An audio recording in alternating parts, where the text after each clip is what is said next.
आया कि रिज़ल्ट हम कब घोषित करेंगे, क्योंकि रिज़ल्ट घोषित करने के पहले हमें उनका वो सर्टिफिकेट की ज़रूरत पड़ेगी, क्योंकि वो सर्टिफिकेट अगर नहीं मालूम रहेगा कि वो पास करते हैं कि नहीं करते हैं तो हम कैसे उनका रिज़ल्ट दे सकते हैं। तो अब लेकिन इसके बाद अभी जो वर्तमान में एक बड़ी समस्या जो आ गई है, बड़ा संशय जो उत्पन्न हो गया है, वो बीएड अभ्यर्थियों की पात्रता को लेकर के हो गया।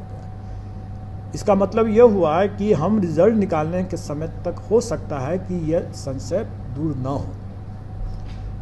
तो वैसी स्थिति में हमको इनका रिज़ल्ट को तो वैसे भी रोक के रखना पड़ जाएगा। अगर वो संशय अगर मान लेते हैं कि वो बीएड अभ्यर्थी माननीय सर्वोच्च न्यायालय में पुनर्विचार याचिका दायर कर देते हैं और वहाँ से अगर कोई एडमिट हो जाता है वो, तो हमें उसके लिए प्रतीक्षा करना पड़ेगा।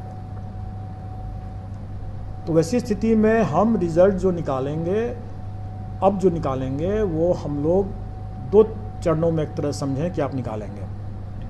पहले चरण में जो क्लियर कट मामले हैं उनके मामले को निकालेंगे, और दूसरे चरण में जिनका मामला डाउटफुल अभी है उन डाउटफुल मामलों को हम मेरिट लिस्ट तो कॉमन बना करके रखेंगे ही रखेंगे, लेकिन हम उनका डिक्लेयर नहीं करेंगे जब तक कि उनका वो संशय दूर नहीं हो जाता, उनकी पात्रता के विषय में जब तक दूर नहीं हो जाता।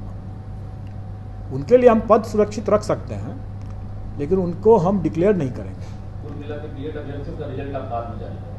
संशय दूर होने के बाद करेंगे। अगर संशय पहले से दूर हो गया तो हो गया।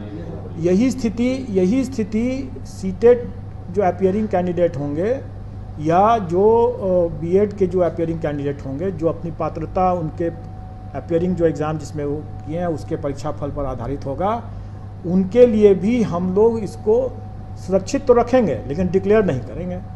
अब रही बात कि उनको अंतिम तिथि क्या मिलेगा, जिस तिथि तक उनका संशय दूर हो जाना चाहिए या उनका एग्ज़ाम का रिज़ल्ट आ जाना चाहिए। डॉक्यूमेंट वेरिफिकेशन की जो तिथि होगी वही तिथि हमारी अंतिम तिथि होगी। अगर सिर्फ एक ही मामले में जहां पर माननीय सर्वोच्च न्यायालय के द्वारा पुनर्विचार याचिका उसमें एडमिट कर लिया जाता है, वैसे मामले में हम प्रतीक्षारत रहेंगे। अन्यथा बाकी मामले में तो मैं नहीं समझता हूं कि संशय की स्थिति उस समय तक बरकरार रहेगा। डॉक्यूमेंट वेरिफिकेशन की तिथि में अगर वो संशय दूर हो चुका रहेगा